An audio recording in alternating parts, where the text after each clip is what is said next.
Tirupati SV zoo పార్క్లో సింహం దాడిలో చనిపోయినటువంటి ఆల్వార్ జిల్లా రాజస్థాన్కి చెందినటువంటి ప్రహ్లాద్ మానసిక స్థితి కొంత బాగలేనట్టయితే చాలా స్పష్టంగా తెలుస్తుంది. అంటే అతను చనిపోయేటువంటి ముందు రోజు అంటే 14న తిరుమలకు వెళ్ళినట్టయితే క్లియర్ కట్గా తెలుస్తుంది. తిరుమలకి అతి సమీపంలో ఉన్నటువంటి వేణుగోపాల స్వామి ఆలయం వద్ద అక్కడ విధులు నిర్వహిస్తున్నటువంటి అటెండర్ ముని సుబ్రహ్మణ్యంతో గొడవకు దిగాడు. ఒక్కసారిగా అతనిపై దాడి కూడా చేసినటువంటి సిచ్యువేషన్స్ మనం చూస్తున్నాం. ఆ విజువల్స్ కూడా చాలా క్లియర్ కట్గా సీసీ ఫుటేజ్ మనకి దొరికింది. చాలా క్లియర్గా అక్కడ కనిపిస్తోంది. ఆ క్యూలో వచ్చే క్రమంలోనే టికెట్ తీసుకోవాలని చెప్పి కూడా అక్కడ ఉన్నటువంటి అటెండర్ ముని సుబ్రహ్మణ్యము అతన్ని కోరారు. కాకపోతే అక్కడ ఉన్నటువంటి ప్రహ్లాద్ కొంతసేపు అక్కడే నిరీక్షించి తాను టికెట్ తీసుకోను, అట్టే దర్శనానికి వెళ్తాను అనే మాటను మాత్రం చెప్పాడు. కాకపోతే అది కుదరదు, ఇటు నుంచి మీరు బయటికి వెళ్ళిపోవాలని చెప్పి కూడా చాలా క్లారిటీగా అతను చెప్పడం జరిగింది సామరస్యంగానే. తాకట్టులో ఉన్న బంగారాన్ని విడిపించి ఆ రోజు ఆన్లైన్ రేటుకే మేము కొంటాం. Sharma gold company.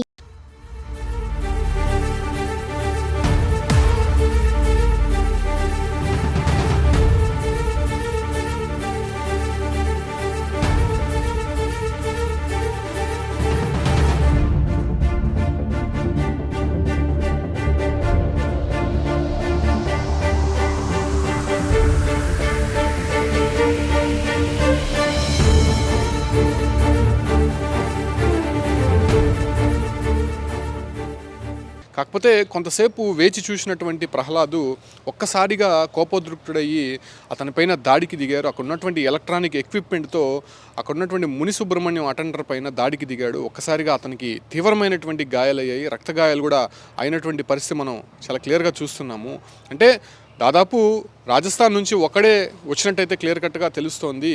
నేరుగా తిరుమలకు వచ్చాడు. తిరుమలకు వచ్చిన తర్వాత దర్శనం చేసుకున్నాడో లేదో తెలియదు, కానీ అక్కడ సమీపంలో ఉన్నటువంటి అంటే పాపనాశం వెళ్ళేటువంటి ప్రాంతంలో మొదటగా వచ్చేటువంటి ఆలయం వేణుగోపాల స్వామి గుడి.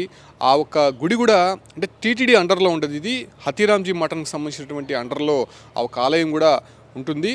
ఆ ఒక్క ఆలయానికి వెళ్ళినటువంటి ప్రహ్లాదు అక్కడ టికెట్ కౌంటర్లో ఉన్నటువంటి వారితో ఘర్షణకు దిగారు. అంటే కొంత అతను మానసిక స్థితి బాగలేని కారణంగా ఒక్కసారిగా చాలా సీరియస్గా అతని పైన దాడి చేయడం జరిగింది. అంటే అక్కడ ఉన్నటువంటి షాప్ యజమానులు కూడా కొంత అతన్ని పట్టుకోవడానికి సంకోచించారు, కానీ కొంత ధైర్యం చేసుకొని అతన్ని పట్టుకోవడం జరిగింది.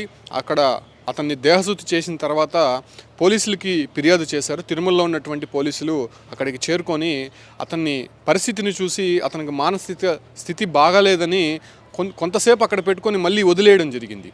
అంటే అక్కడ పోలీసుల నిర్లక్ష్యం మాత్రం చాలా స్పష్టంగా కనిపిస్తుంది. ఎందుకంటే దాడి చేశాడు, రక్తగాయాలయ్యి ఖచ్చితంగా హాస్పిటల్కి వెళ్తే అది ఎమ్మెల్సీ అవుతుంది, అటెంప్ట్ మర్డర్ కేసు కూడా నమోదయ్యేటువంటి అవకాశం ఉంటుంది. కానీ ఎందుకు ప్రహ్లాద్ని పోలీసులు అంత నిర్లక్ష్యంగా వేశారనే ప్రశ్న మాత్రం తలెత్తుతోంది.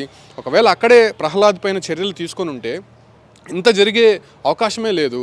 కాకపోతే అక్కడ వదిలేసినటువంటి ప్రహ్లాద్ను మరుసటి రోజు అంటే 15న తిరుపతికి జూకి వెళ్ళాడు. సరిగ్గా మధ్యాహ్నం 2:30 గంటల సమయంలో అతను ఏదైతే సింహాలు ఉండేటువంటి ఎన్క్లోజర్ లోపలికి దూకివేసి అక్కడ సింహం దాడి చేసి చంపినటువంటి ఘటన మనకి తెలిసిందే. ప్రస్తుతం అది 2 రాష్ట్రాల్లో కూడా సంచలనం రేకెట్టినటువంటి పరిస్థితి. అటు తర్వాత పోలీసులు ఎంక్వైరీ చేశారు. రాజస్థాన్లో ఉన్నటువంటి ప్రహ్లాద్ సోదరుడు ఇక్కడికి వచ్చి ఆయన బాడీని కూడా రికవరీ చేసుకొని వెళ్ళాడు. కాకపోతే ఆ సమయంలో ప్రహ్లాదు గంజాయి సేవించి ఉన్నాడని చెప్పి కూడా చాలా క్లియర్ కట్గా తెలుస్తోంది. ఆయన మత్తులో ఏం చేస్తున్నాడో తెలియనటువంటి పరిస్థితి అక్కడ స్పష్టంగా కనిపిస్తుంది.